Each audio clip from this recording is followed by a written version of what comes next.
चाहिए कि लड़का कैसा है, लड़की कैसी है। दीनदारी को तरजीह देना चाहिए मेरे भाई, तो सबके लिए है। ऐसा नहीं कि किसी को टारगेट किया जा रहा है, किसी पर नक़्द किया जा रहा है। चूँकि ये बाबरकत मजलिस है, इसलिए कुछ इसके तकाज़े होते हैं, और उन तकाज़ों में से एक चीज़ ये है कि बताया जाए कि आप ख़ानदान पर न जाओ, आप जो है खूबसूरती और हुस्न जमाल पर न जाओ। पहली तरजीह हमारी और आपकी ये होनी चाहिए कि हमारी बहन और बेटी के लिए जो रिश्ता आ रहा है उसके अंदर दीनदारी है कि नहीं, जो लड़का हमारा दामाद बनने वाला है वो दीनदार है कि नहीं है, दीनदारी को देखा जाए।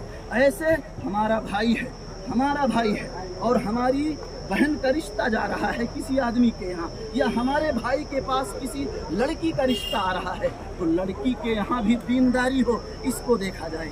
लड़का दीनदार होना चाहिए, ऐसे लड़की दीनदार होनी चाहिए।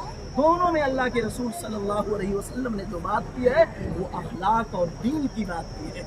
जब तुम में से किसी के पास किसी शख्स का पैगाम निकाह आए, इज़ा खतबा इलैकुम मन तरगौन दीनहु व खुलुक़हु, तुम में से किसी को जब पैगाम निकाह दे वो आदमी जिसके अखलाक से तुम राज़ी हो, जिसके दीन से तुम राज़ी हो, प्यारे हबीब फरमाते हैं निकाह कर दो।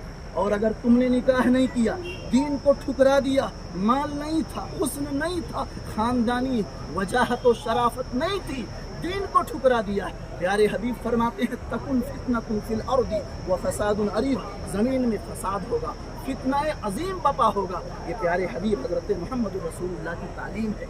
ऐसे शादी ब्याह के मौके पर एक और ज़रूरी चीज़ है कि लड़की से पूछा जाए तुम्हारा रिश्ता फला जगह हो रहा है, लड़के को भी मालूम होना चाहिए कि उसका रिश्ता कहाँ हो रहा है। आम तौर से ऐसा होता है कभी कभी कि लड़के के बाप प्रेशर लेते हैं कि बेटा तुमको फला जगह शादी करनी है, तुमको हमारे हिसाब से रहना, हमारे मुताबिक तुमको शादी करनी है। लड़की के ऊपर भी कभी कभी प्रेशर दे दिया जाता है, ये दुरुस्त और सही नहीं है।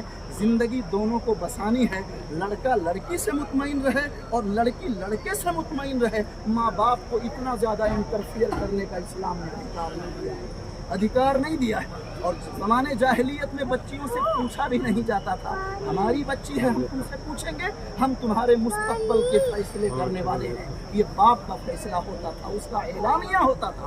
प्यारे नबी ने कहा नहीं, ला तुनकहुल अय्यिमु हत्ता तुस्तअमर वला तुनकहुल बिक्रू हत्ता तुस्ताज़ना। कोई भी लड़की जो शादीशुदा कभी रही हो, फिर से उसके निकाह की कोशिश हो रही है, शौहर की वफात की वजह से, या मुतल्लका हो गई थी, या ऐसे ही जो है वो मुख्तलिआ है, खुला याफ्ता है, फिर से शादी की बात हो रही है, प्यारे नबी ने कहा उससे पूछ लो, तब निकाह करो अगर राजी है।